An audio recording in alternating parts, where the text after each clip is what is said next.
For our next story, we head to Raleigh, North Carolina for the trial of Jonathan Sander. Specifically planned by him as suggested by the jail phone calls that you've heard in this case, and they are calculated. Sander's charged with first-degree murder in the killing of his next-door neighbors Sandy Mazzella, his wife Stephanie, and Mazzella's mother Elaine. He's framed. All right. That's the way it is. And justice will be served. The Mazzellas and Sanders were friends and business partners until things began to unravel a few months before the killing. Sander was accused of sexual misconduct by the Mazzella's 14-year-old daughter. And according to police, it was these allegations that motivated Sander to enter the Mazzella home armed with a shotgun and murder the 3 victims. While speaking to police, Sander admitted he was responsible. I know it was me. I know I did whatever happened. I know it was me. Even with this confession, Sander pleads not guilty, claiming he was set up and that the real killer is Sandy Mazzella's father. And during the trial, Sander wasn't shy about sharing his other opinions regarding the killing. Yeah, with no blood under it. Mr. Sander, please be quiet. It's fact. Mr. Sander, They didn't please. look up Mr. Sander. And what were her last words? What everybody else did that's watching us. Whatever. No blood under that wound.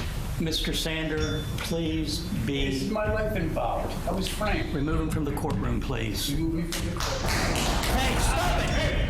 Yeah. Throughout the trial, Sander continued to lash out. And You're telling me I blasted Mr. Sander, get him out of here. Get him out of here. Get him out of here. Mr. Sander, Mr. Sander, Mr. Sander. After a trial lasting several weeks, a jury comes back with a unanimous verdict. We, the jury, by unanimous verdict, find the defendant, John Frederick Sander, to be guilty of first-degree murder of Sandy Mazzella, guilty of first-degree murder of Stephanie Mazzella, guilty of first-degree murder of Elaine Mazzella. Sanders convicted on all charges, but he's not done speaking out. I did shoot Sandy. I barely wounded him. After I left, Sal Mazzella shot and killed his family. Why? For insurance money. When Sander was finished, it was Superior Court Judge Graham Shirley who had the final word. I want you to realize that if you live out your life expectancy of 25.1 years, that 2-minute period is going to have to repeat itself 6,578,000 times before you take your last breath. And when you take your last breath, you're going to die alone and you're going to die forgotten. Jonathan Sander was sentenced to life in prison with no chance of parole. Now to Durham, North Carolina, where Judge James Hill is presiding over a child custody case. For 3 long days, divorced parents Rashawna and Colin Morrison have been going at it, quite personally, in the courtroom. I'm angry that his dad lives in Durham, can go on vacations with friends, take mistresses out to eat, take her on vacation, and can't seem to see his son. The child's mother, Rashawna, claims her ex-husband abandoned their 3-year-old son and failed to pay child support. He argues she withheld his son from him and is seeking permanent custody. And the judge? Well, he isn't happy with either of them. I could care less about it, didn't you? I could. The 2 of you are not important. And he's about to let them know it. That's 2 parents, and I'm going to choose my words very carefully here. 2 parents can come in and act like such idiots. Y'all the one that crawled into bed and had sex and made that baby. He didn't ask to be born. But he was. What's important is and you don't need to see 2 adults acting like idiots. Did I say the word idiots? He did. 3 times. Afterward, Judge Hill turns his attention towards Rashawna. I have no doubt that you have withheld that little boy. Don't you be looking I at am me. not in this house. You say one more word, you gonna get, you say one more word, you gonna go to the Durham County Bed and Breakfast today. You say one more word. All right, Deputy Neville, she's got 24 hours of contempt of court for running her mouth as soon as we get done. I never. All right, you got 48 hours. You will say it again, she's got 48 hours now, Deputy. Roshana eventually quiets down, and finally, after 3 heated days in the courtroom, the judge delivers his decision. Both parents are fit and proper persons to have custody of the minor child. I'm awarded joint custody. Just say, I can't do this. This is a disgrace. What you guys are doing, you need to let your son for 9 months come right there. You're a drunk, you have a mistress, you have no one who doesn't do anything for everything. I take care of my family system, and I get with it because he used to be in your son's life whenever he feels like it. As officers try to restrain her, Morrison's brother, Sherrod Smith, comes forward from the back of the courtroom. At first, he tries to help by calming down his sister. But when that doesn't work, and Roshana throws a bailiff a right hook, Big Brother's caught in the middle. Officers try to restrain him, but he sends one of them flying. Meanwhile, the judge makes a quick exit. As one deputy fights to gain control of Morrison, another puts her brother in handcuffs. And here come even more officers to shut things down.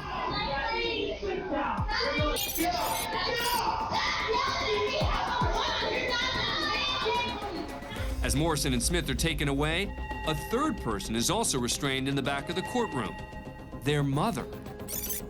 You should have videoed it. It's okay. You should have videoed this. Smith and his mother are hit with 48 hours in jail for resisting a public officer, while Morrison receives 30 days. Morrison and her husband now have a joint custody agreement. Judge James Hill received a public reprimand by the North Carolina Supreme Court for improperly exercising his contempt powers, failing to maintain order and decorum, and making inappropriate comments.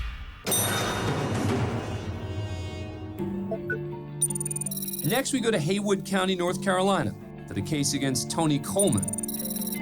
He's charged with murder and felony child abuse in the death of Kyler Presnell, who was only 17 months old.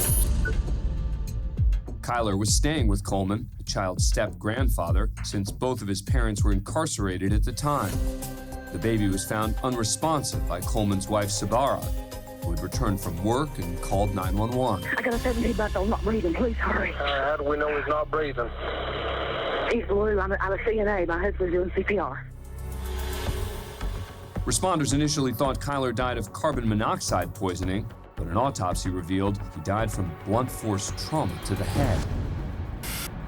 Coleman was charged in Kyler's death, but instead of going to trial, he entered an Alford plea, which allows him to accept guilt without admitting he committed the crime. After making his plea, prosecutor Jeff Jones describes the various injuries the child suffered to the court, which is filled with devastated family members.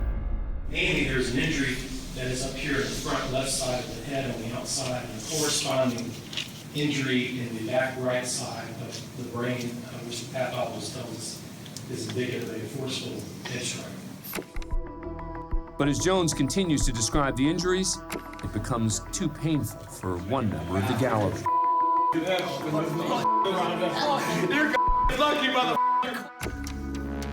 Courtney Presnell, the victim's father. You're lucky, motherfucker. You're a lucky motherfucker. What you are, you're lucky you get to go to prison, because I'll kill you. You ever set foot on the never did it again. Once Presnell's removed and things calm down, the judge sentences Coleman to 20 to 25 years in prison. But after 3 years behind bars, Coleman died at age 56 of what they say were natural causes, according to a statement released by the North Carolina prisons. we go to the Mecklenburg County Courthouse in Charlotte, North Carolina for a first appearance hearing. 26-year-old Tyler Harding has been charged with 31 offenses, including burglary, larceny, hit and run, assault with a deadly weapon, and fleeing or eluding arrest. 2 days earlier, Harding burglarized a home in Charlotte and stole a Jeep. Police tracked the Jeep's GPS signal to a McDonald's drive-thru, but Harding sped off, eventually ditching the Jeep, stealing a truck, and then picking up his older sister, Krista. Together, they sped across the South Carolina border, but doubled back when deputies there tried to stop them. After blowing a tire, Harding stole another car, his third of the day. That's the owner of the car arriving too late to stop him.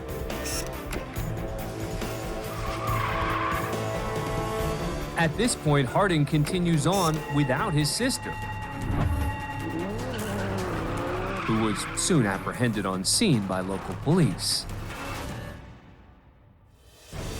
Harding careened recklessly down side streets and highways, driving on sidewalks and medians. Even going the wrong way down one-way streets.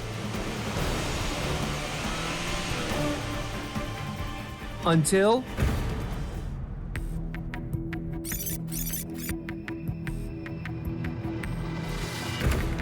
he crashed head-on into a car stopped at a traffic light. After pulling the victim, who was 7 months pregnant, out of her car, Harding took off on foot and stole yet another vehicle. But 24 minutes later, as he tried to speed through an intersection, he collided with a pickup truck, finally ending an ordeal that lasted nearly 3 hours. The driver of the pickup was unharmed, and amazingly, police reported no serious injuries from the entire chase, including the pregnant driver, who was taken to the hospital with injuries to her nose and arm, but otherwise she and her baby were okay. Harding was treated for minor injuries and then booked on 13 felony charges, 8 misdemeanors, and 10 traffic violations. His sister, Krista Harding, was charged with possession of a stolen vehicle. Today in court, the prosecution argues for an increase to Tyler Harding's $115,000 bond, since they say he's a clear danger to the community. He's driving on the wrong side of the road at excessive speeds, weaving in and out of traffic. He's just demonstrated he doesn't care for anybody's safety in this community. He doesn't have a North Carolina driver's license. We have no knowledge that he is a resident of this state. Harding recently had moved to the Charlotte area, but had an extensive criminal record in Texas. Judge Donald Courtroom takes this into account when considering bond. His history has a lot regarding theft, as well as fleeing or trying to evade arrest. Obviously, the allegations in this case are no different. If anything, they are aggravated. So as a result, I am going to honor the request from the state in terms of raising the amount of the bond. After hearing the judge's decision, Harding, who's been raising his hand throughout the hearing, seems like he's heard enough. Bro, this. Hey, I'm ready to go back. I'll let him finish. Hold on. One thing you're not gonna do is give me permission to do anything. I already have that, so I don't need your permission. No, so you can go. No. You can go ahead and leave. You can go ahead and leave. You already upset. Go ahead and leave. Go ahead and leave. It's important for me to hear this. It's important for me to hear this. Well, it didn't seem that important just a few seconds ago when you said F this and you wanted to leave. Because you're listening to what this gentleman has said to you, and it's not my place to tell you what happened yet because I haven't spoken to my attorney yet. But All that's right, what actually did the crime to lie. Thank you. Judge Courtroom wraps up the hearing by increasing Harding's bond amount to $800,000. Harding has failed to post bond and is being held in Mecklenburg County Jail pending trial. His sister, Krista Harding, posted $25,000 bond and has been released pending trial.